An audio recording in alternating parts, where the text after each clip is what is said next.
ತರ್ತೀವಿ. ಎಷ್ಟು ಜನ ನೀವೇ ಅಂತಲ್ಲ, ಎಷ್ಟೋ ಜನ ಮನೆ ಎಲ್ಲ ಬಿದ್ದೋಗಿತ್ತಲ್ಲ, ಅವಾಗೆಲ್ಲ ಪೂರ್ತಿ ಎಲ್ಲ ಹೊಡ್ಕೊಂಡು ಹೋಗವ್ರೆ. ಅವಾಗೆಲ್ಲ ಮೊಮ್ಮಕ್ಕಳು ಎಲ್ಲ ಇಲ್ಲೇ ಎಲ್ಲ ಮಕ್ಕಳಲ್ಲಿ ಸ್ಕೂಲ್ಗೆ ಹೋಯ್ತಾವೆ. ಒಬ್ರು ಯಾರು ನಮ್ಗೆ ಅಯ್ಯೋ ನಾನು ಜಾಸ್ತಿ ಸಾರ್ ಇರೋದು.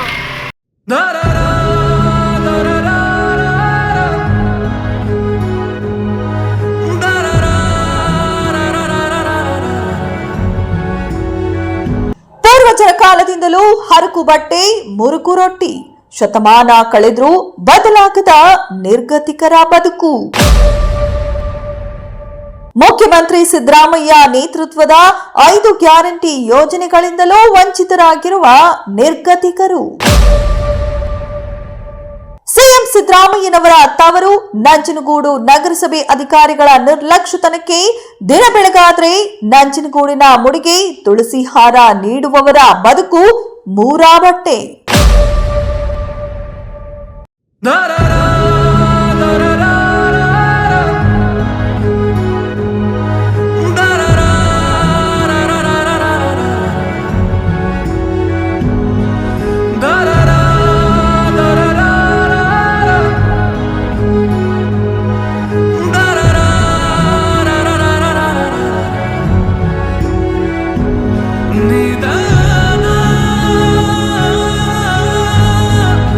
ಎಸ್, ದೇವರು ಕೊಟ್ರು ಅದ್ಯಾರೋ ಅದೇನೇನೋ ಕೊಡ್ಲಿಲ್ಲ ಅನ್ನೋ ಮಾತಿದೆ.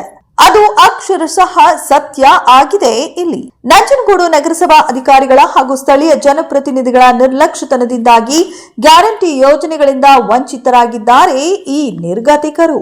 ಬೇಡಿದ್ದೆಲ್ಲವನ್ನ ಕರುಣಿಸಿ ಭಕ್ತರನ್ನ ಉದ್ಧರಿಸುತ್ತಿರೋ ನಂಜುಂಡೇಶ್ವರನಿಗೆ ಪೂರ್ವಜರ ಕಾಲದಿಂದಲೂ ಇವರ ಕಾಯಕವೇ ಆ ದೇವನಿಗೆ ಪ್ರಿಯವಾದ ತುಳಸಿ ಹಾರವನ್ನ ತಯಾರಿಸುವುದು. ಇನ್ನು ದಾಖಲಾತಿ ಇದ್ದರೂ ಸಹ ಇವರಿಗೆ ಸ್ವಂತ ಸೂರಿಲ್ಲ. ಇನ್ನು ಸರ್ಕಾರದ ಗ್ಯಾರಂಟಿ ಯೋಜನೆಯಂತೂ ಇಲ್ಲವೇ ಇಲ್ಲ. ನಮ್ಗೆ ಏನು ಸೌಲಭ್ಯ ಮಾಡ್ಕೊಟ್ಟಿಲ್ಲ. ಈ ಗೌರ್ಮೆಂಟ್ ಅವರು ಯಾರು ಸೌಲಭ್ಯ ಮಾಡ್ಕೊಟ್ಟಿಲ್ಲ. 24 ವರ್ಷ ಆಯ್ತಲ್ವಾ, ಓಟ್ ಹಾಕ್ಸಕ್ಕೆ ಮಾತ್ರ ಬರ್ತಾರ. ಇದಕ್ಕೆಲ್ಲ ಬೇಡವಾ? 3 ಜನಕ್ಕೆ ಮಾಡೋದಕ್ಕೆ ಮಾತ್ರ ಎಲ್ಲ ಗೊತ್ತು. ಕುಡಿಯಕ್ಕೆ ನೀರಿಲ್ಲ. 1 ಮೀಟ್ರಲ್ಲಿ 5-6 ಸಡ್ಗೆ ಕರೆಂಟ್ ಹೇಳಿಸ್ಕೊಡ್ಬೇಕು. ಅದು ಯಾರು ಮಾಡ್ಕೊಟ್ಟಿದ್ರು ಹೇಳಿ? ಯಾಕೆ ಮಾತಾಡೋಕೆ ಗೊತ್ತಿಲ್ವ ಅವ್ರಿಗೆ? ಹೇಳಿ. ಈಗ MLA ಯಾರು ಬಂದು ನೋಡಿಲ್ಲ. ಈಗ ಯಾರು ಅದನ್ನೇ ಹೇಳ್ತಿರೋದು, ಯಾವನೂ ಬಂದಿಲ್ಲ ಅಂತ ಹೇಳ್ತಾ ಇಲ್ವಾ? ಯಾರು ಬಂದಿಲ್ಲ, ಈ ಕಡೆ ಯಾವನೂ ಬಂದಿಲ್ಲ. ಇಡೀ ಪ್ರಪಂಚನೇ ನೋಡೈತೆ, ಎಲ್ಲ ಫುಲ್ ಪೇಪರ್ ಅಲ್ಲೆಲ್ಲ ನೋಡೈತೆ, ಟಿವಿ ಎಲ್ಲ ನೋಡೈತೆ. ವರ್ಷದಿಂದ ಒಂದು ದಿನ ಒಂದು ಯಾರ MLA ಆಗ್ಲಿ ಯಾವನಾರಾಗ್ಲಿ ಬಂದು ಮಾತಾಡಿದಾನೆ ಇಲ್ಲಿ? ಯಾರು ಬಂದಿಲ್ಲ. ಏನ್ ಮಾಡಿದಾರು?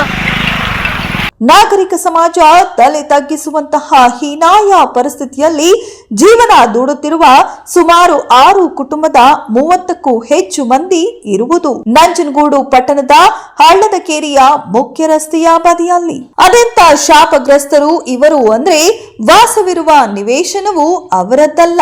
ಪ್ರತಿ ಚುನಾವಣೆಗಳ ಸಂದರ್ಭದಲ್ಲಿ ಮತ ಕೇಳಲು ಬಂದು ಬೆಟ್ಟದಷ್ಟು ಭರವಸೆಗಳನ್ನ ಇವರಲ್ಲಿ ತುಂಬುವ ರಾಜಕಾರಣಿಗಳು ಚುನಾವಣೆಯ ನಂತರ ಕ್ಯಾರೆ ಅನ್ನೋದೇ ಇಲ್ಲ.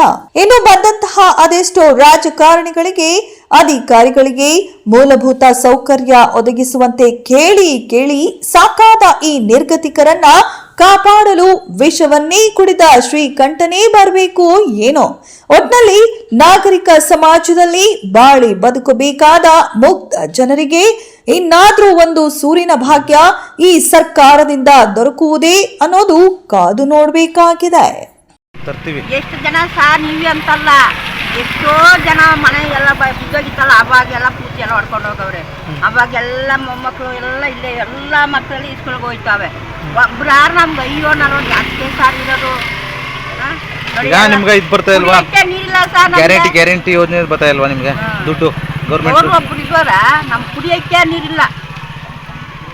ಬೆಳಿಗ್ಗೆ ಬಿಟ್ಟಿರ್ತೀವಿ, ನಾಳೆ ಬೆಳಗ್ಗೆನೆ ನೀರು. ಗೌರ್ಮೆಂಟ್ 1,500 ರೂಪಾಯಿ ದುಡ್ಡು ಬರ್ತಾ ಇಲ್ವಾ? ಗೌರ್ಮೆಂಟ್ ಇಲ್ಲ ಸರ್, ಬರ್ತಾ ಇಲ್ವಾ? ರೇಷನ್ ಕಾರ್ಡ್ ಇದೆಯಾ? ಎಲ್ಲ ಪ್ರತಿ ಒಂದಿದೆ. ರೇಷನ್ ಕಾರ್ಡ್ ಇದೆಯಾ? Ration card, vote card, Aadhaar card ಎಲ್ಲ ಇದೆ. ಎಲ್ಲಾರ ಮನಾಳು ಇದೆ. ಈಗ ವೋಟ್ ಕೇಳಕ ಮಂತ್ರಿ ಇವರ ಈ ಊರಲ್ಲೇ ವೋಟ್ ಹಾಕೋದು. ಅಲ್ಲಿ ಯಾರು ಬಂದು ಈಗ MLA ಅವ್ರು ಬಂದು ನಾವು ಕೇಳಿ ಸಾಕಾಗೋಯ್ತು. ಪ್ರತಿಯೊಂದಕ್ಕೂ ವೋಟ್ ಹಾಕ್ತಾ ಇದಾರೆ. ನೀವು ಅದಕ್ಕೆ ಬಯಸ್ಕೊಂಡು ಗೀಸ್ಕೊಂಡು ವೋಟ್ ಹಾಕೋದು. ಅವರು ಯಾಕೆ ಮಕ್ಳು ಸ್ವಾಮಿ ಎಲ್ಲ ಸುಮ್ಮನೆ ಎಲ್ಲ ಅವ್ರಿಗೆ ಒಂದು ನಮ್ಮ ಉಳ್ಳೆಲ್ಲರೂ ಬಂದು ಕರ್ಕೊಂಡು ತಗೊಂಡೋದ್ರು ಸರ್ ಎಲ್ಲ ಎಲ್ಲ ಜಿರಾಕ್ಸ್ ಮಾಡಿ ಮಾಡಿ ಮಾಡಿ ಹಿಂಗೆ ಫಸ್ಟ್ ಅಂದ್ಬಿಟ್ಟು ಉಳ್ಳೆಲ್ಲರೂ ಬಂದು ಇಸ್ಕೊಂಡ್ರು. ಅವಾಗಲೂ ಏನಿಲ್ಲ ನಮಗೆ, ಅವಾಗ ನಾವು ಕುಟ್ಬೇಕೆಲ್ಲ ನಿಂತೀವಿ ಬಂದು ಕೇಳ್ತಾರೆ ನಾವು ಕಾಸು ಜಾಗ ಕುಡಿಯೋಕ್ಕೆ ನೀವು ಅಷ್ಟೇ ನಮಗೆ. ಎಲ್ಲ ಮಕ್ಕಳು ಓದ್ತಾರೆ, ಎಲ್ಲ ಈ ಸ್ಕೂಲಲ್ಲಿ ಓದ್ತಾವೆ. ಕೇಳಕ್ಕೆ ಹೋದ್ರೆ ಏನಂತ ಗೊತ್ತಾ, ಆಯ್ತಮ್ಮ ಆಯಿತು ಆಕೆ ಓಟು ಫಸ್ಟ್ ಓಟ್ ಹಾಕ್ಬಿಡಿ ಆಮೇಲೆ ಮಳೆ ಮಾಡ್ತಾರೆ. ನಮ್ಗೆ ಯಾವುದೂ ಇಲ್ಲ ಸರ್, ನಮಗೆ ತುಳಸಿ ಪತ್ರ ಯಾಕಂದ್ರೆ ಬೆಳಿಗ್ಗೆ ಸಂಜೆ ಬರ್ತೀರಾ? ಕರೆಂಟ್ ಇಲ್ವಾ ಮನೇಲಿ? ಕರೆಂಟ್ ಐತೆ, ಕರೆಂಟ್ ಬಿಲ್ ಕಟ್ಟಬೇಕು. ಹಾಂ ಹಾಂ. ಬಾತ್ರೂಮ್ ಎಲ್ಲ ಏನಿಲ್ಲ? ಏನಿಲ್ಲ. ಮಕ್ಕಳು ಓದ್ತಿದ್ರಾ? ಹಾಂ ಓದ್ತಾವೆ. ಅಂಗಡಿ ಹೊಡಿಗೆ ಹೋಗ್ತಿದಾರ ಮಕ್ಕಳೆಲ್ಲ? ಅಂಗಡಿ ಹೋಯ್ತಾ ಇಸ್ಕೊಳ್ ಹೋಯ್ತಾವ್ರೆ. ಹಾಂ ಹಾಂ.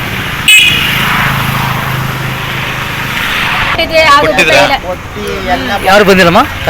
ಯಾರು ಬಂದು ವಿಸಿಟ್ ಮಾಡಿದ್ರ? ಏನು ಮಾಡಿಲ್ಲ, ಎಲ್ಲ ಬರ್ಕೊಯ್ತಾರೆ, ಏನು ಮಾಡ್ತಾ ಇಲ್ಲ ನಮ್ಗೆ. ನಮ್ಮ ಹತ್ರ ಎಲ್ಲಾರ್ಗು ಮಾಡ್ತಾರೆ, ಹಳ್ಳಿಯಲ್ಲಿ ನಮ್ಮ ಹತ್ರವ್ರಿಗೆ ಯಾರಿಗೂ ಮಾಡಲ್ಲ. ಸುಮಾರು ಸೀಟೆ ಎಲ್ಲ ಮಾಡ್ಕೋದವ್ರೆ, ನಮ್ಮ ಹತ್ರಗೆ ಏನು ಮಾಡ್ತಾ ಇಲ್ಲ. ಈಗ ಅಮ್ಮ MLA ಯಾರು ಬಂದಿಲ್ಲಮ್ಮ ನೋಡಕ್ಕೆ? ಬಂದಿಲ್ಲಮ್ಮ?